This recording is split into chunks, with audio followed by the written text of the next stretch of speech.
taking a look at some of the rugby action, some of the hockey action, possibly some of the cricket as well. Take a look. Good morning and welcome to one of the final youth sports reports of the year.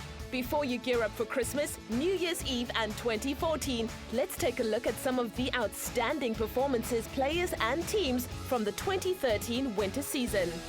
The hockey season was a well-contested one between arch-rivals Wynberg and Rondebosch boys, with both teams fielding excellent teams that could challenge for top honours in the country.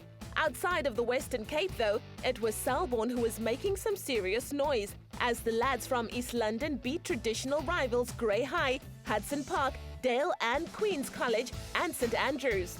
But their efforts wouldn't be enough as Wynberg boys claimed the top spot in the country.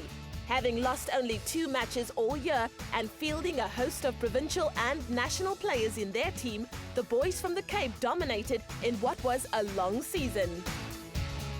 Another 2 reasons for their success were the outstanding form of goalkeeper and captain Robert McKinley, and on the other end, Zubair Hamza in front of goal. McKinley and his defence were the hardest in the country to break down, and with Zubair Hamza being named player of the tournament at SA Schools, goals weren't hard to come by for this unit. So let's take a look at the final standings according to saschoolsports.co.za. Rondebosch and Polrus close out the top 5, with York High bringing in the rear with 10th place in the coveted list. And now for a look at the rugby. The rugby season was another memorable one, with upsets and big hits dealt from every team in the country, as they looked to represent their school badges as best they could. In KZN, it was the big green machine Glenwood that was making all the noise. The lads went on a 7-game unbeaten run before the final weeks of the season, which saw them lose ahead of steam and lose 4 from 6.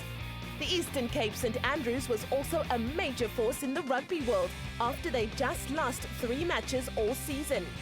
But the 2 standout teams had to be from Pretoria and Paarl.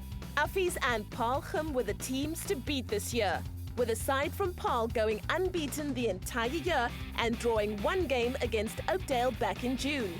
Powerful forwards and a nifty backline were the keys to their success, which included a 37-26 victory over arch-rivals Boys High. But the Witbulle were better this year.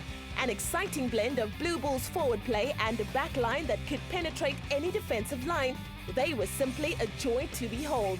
Yuri Lindy and his Chargers did what they set out to do in the year and claimed the top spot, having won every single match they played, including a nail-biting derby win over Waterkloof. So, at the end of the year, the standings are as such. Uffies occupy top spot, whilst traditional rugby schools, Grey College and Paarlgym closely follow them. An explosive Outeniqua are deservedly 4th, and E.G. Janssen finishes off the top 5 teams of the year 2013. It's been a fantastic year of school sports, and we can't wait for 2014 to see the new talents that will be unearthed from the school fields of South Africa. Expresso Youth Sport, brought to you by Deep Heat, warms pain away.